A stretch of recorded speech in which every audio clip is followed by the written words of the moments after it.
మీ business మా ప్రచారం. To advertise on iNews YouTube channel సంప్రదించవలసిన నంబర్ 7842323399.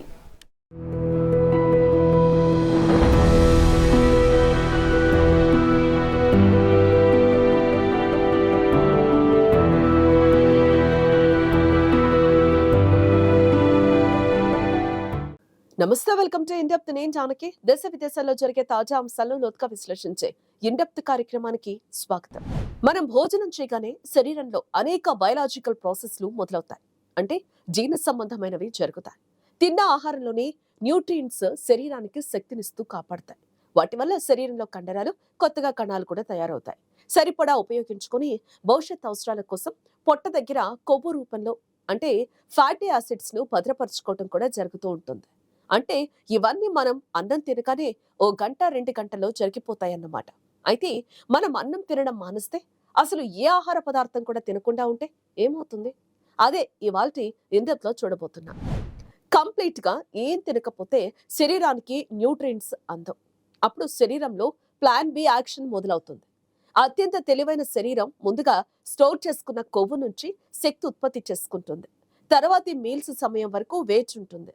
అప్పుడు కూడా ఏం తిన్నట్టయితే నెగిటివ్ ఎఫెక్ట్స్ కనిపించడం ప్రారంభమవుతుంది. శరీరం పనిచేయాలంటే దానికి న్యూట్రియంట్స్ అవసరం. సొంత కొవ్వు కణాలనే ఆహారంగా మార్చుకుంటూ ఉంటుంది.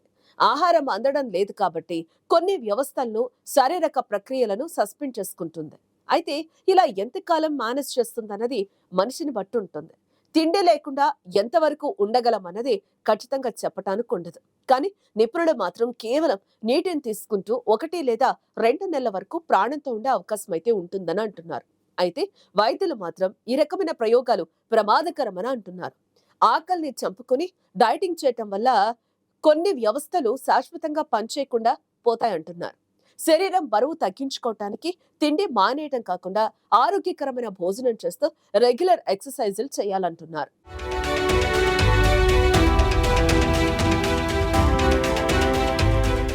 మనం రోజులో చాలా రకాల ఫుడ్ 4-5 మీల్స్ అన్నట్టుగా తీసుకోవటం జరుగుతూ ఉంటుంది. ఉదయం టిఫిన్ లైట్ గా తీసుకుంటే మధ్యాహ్నం భోజనం కడుపు నిండుగా చేస్తూ ఉంటాం. సాయంత్రం పూట స్నాక్స్ పెడుతూ చిరుతిండి కూడా తింటూ ఉంటాం. ఇక రాత్రి పడుకునే ముందు తీసుకునే ఫుడ్ ఒక్కొక్కరు ఒక్కో రకంగా తీసుకుంటారు. కొందరు మితంగా 2 రొట్టెలతో సరిపెట్టుకుంటే మరికొందరు వేవమని తేంచేస్తారు. ఇన్ని రకాలుగా తినటం మంచిదే అయినా వారానికి ఒకసారి ఉపవాసం కూడా మంచిదేదని చాలా మంది చెప్తూ ఉంటారు. మనం తినే అన్నంలో కార్బోహైడ్రేట్స్, షుగర్స్ ఎక్కువగా ఉండటం వల్ల శరీరంలో వెయిట్ గెయిన్ అవుతుంది. రక్తంలో చక్కెర స్థాయిలు అదుపు తప్పుతాయి.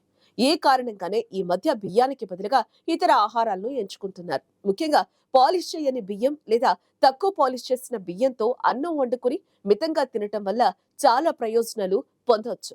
రైస్ లో ఫైబర్ కంటెంట్ ఉంటుంది. అందువల్ల రైస్ పేగుల ఆరోగ్యాన్ని మెరుగుపరుస్తుంది. మలబద్ధకం సమస్యను దూరం చేస్తుంది. రైస్ లో కొన్ని యాంటీ ఆక్సిడెంట్లు ఉంటాయి. అవి కణాలకు ప్రీ రాడికల్స్ వల్ల కలిగే నష్టాన్ని తగ్గిస్తాయి. అలాగే రైస్ లో ఉండే బి విటమిన్లు మన నాడీ వ్యవస్థను చురుగ్గా మారుస్తాయి. శరీరానికి ప్రధాన ఇంధన వనరు అయిన కార్బోహైడ్రేట్లకు రైస్ గొప్ప మూలం అంటున్నారు నిపుణులు. కార్బోహైడ్రేట్లు మిమ్మల్ని శక్తివంతంగా మరియు సంతృప్తిగాను ఉంచుతాయి. రైస్ ను తీసుకోవటం వల్ల నీరసం, అలసట వంటివి తలెత్తకుండా ఉంటాయి. అలాగే కొన్ని కూరగాయ ముక్కలతో కలిపి రైస్ ను తీసుకుంటే రక్తంలో చక్కెర స్థాయిలో పెరగకుండా ఉంటాయి. అలాంటిది ఒక్కసారిగా తినడం మానేస్తే ఖచ్చితంగా పొరపాటే చేస్తున్నారని నిపుణులు హెచ్చరిస్తున్నారు. అన్నం వల్ల నష్టాలే కాదు, లాభాలు కూడా ఉన్నాయి.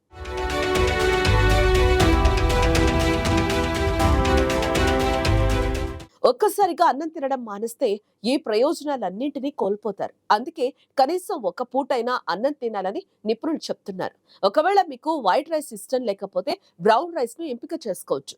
బ్రౌన్ రైస్ లో ఫైబర్, మాంగనీస్, సెలీనియం, మెగ్నీషియం మరియు విటమిన్లతో సహా అనేక పోషకాలు నిండుంటాయి. పైగా బ్రౌన్ రైస్ ను తీసుకోవటం వల్ల వెయిట్ లాస్ కూడా అవుతారు. అయితే ఒక్కసారిగా తినడం మానేయడం చేస్తే సిరీస్ ఆఫ్ చేంజెస్ కనిపిస్తూ ఉంటాయి. సడన్ గా ఏం జరగదు. తినే సమయం దగ్గర పడగానే పొట్టలో ఎలుకలు పరిగెడతాయి.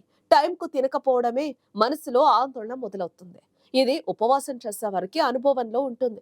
చిరాకు, పరాకు ఆలోచనలు వస్తాయి. ఊరికే కోపం వస్తూ ఉంటుంది. ఇదంతా ఆకలి ప్రభావమేనని గుర్తించాలి. ఆ తర్వాత శరీరం తన ఏర్పాట్లు తాను చేసుకోగానే ఇదంతా సర్దుకుంటూ ఉంటుంది. తర్వాతి మీల్ వరకు శాంతం వహిస్తుంది. అప్పటి వరకు నీటిని మాత్రమే తాగుతూ ఉండడంతో గమనించిన శరీరం ఆ రెండో మీల్ సమయానికి మరింత తీవ్రంగా ప్రతిఘటించడం మొదలు పెడుతుంది. 8 గంటల నుంచి 48 గంటలు పూర్తవగానే శక్తి కోసం శరీరంలో దాచుకున్న ఇంధనాన్ని ఉపయోగించడం చేస్తుంది.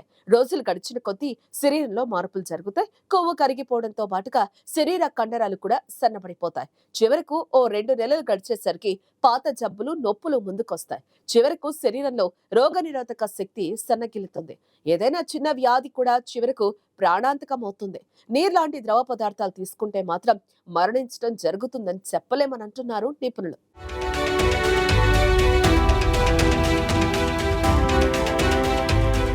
అందుకే శరీర వ్యవస్థలు సరిగా పనిచేయాలంటే ఏ సమయానికి అవసరమయ్యే ఆహారం మితంగా తీసుకోవాల్సిందేనని చెప్తున్నారు డైటీషియన్స్.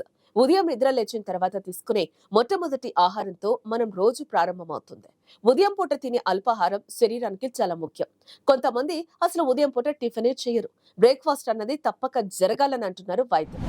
అది మన శరీరంలో జీవక్రియలకు దోహదం చేస్తుంది. రోజంతా క్యాలరీలు ఎక్కువగా ఖర్చు చేసేందుకు సహాయపడుతుంది. మన రోజువారీ పనులు చేసుకోవటానికి అవసరమైన శక్తిని అందిస్తుంది.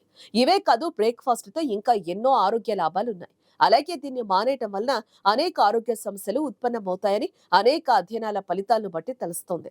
బ్రేక్ఫాస్ట్ తో ఏకాగ్రత, జ్ఞాపక శక్తి పెరుగుతాయి. అంతేకాక చెడు కొలెస్ట్రాల్ తగ్గుతుంది. అలాగే ఉదయం పూట అల్పాహారాన్ని తీసుకోవటం వలన అధిక బరువును నివారించవచ్చు. మనం ఉదయం నిద్ర లేచినప్పుడు మన శరీరంలోని రక్తంలో చక్కెర శాతం తక్కువగా ఉంటుంది. శరీరంలోని కండరాలు, మెదడు పనిచేయాలంటే రక్తంలో తగిన స్థాయిలో చక్కెర నిల్వలు ఉండాలి. బ్రేక్ఫాస్ట్ చేయడం ద్వారా రక్తంలో చక్కెర శాతం శరీర అవసరాల మేరకు పెరుగుతుంది. ఉదయం ఆహారం తీసుకోకపోతే శరీరం పనిచేయటానికి తగిన ఇంధనం లభించకపోవటం వల్ల శక్తి పూర్తిగా తగ్గిపోయినట్లుగా అనిపిస్తుంది. దీంతో తర్వాత సమయాల్లో రోజంతా అధికంగా ఆహారం తీసుకునే అవకాశం ఉంటుంది. ఉదయం సమయాల్లో బ్రేక్ఫాస్ట్ చేయడం కాస్త ఆలస్యం అయినప్పుడు డ్రై ఫ్రూట్స్, గింజలు, పండ్లు వంటివి తీసుకుని గ్రీన్ టీ తాగినా కూడా శరీరానికి మేలు జరుగుతుంది.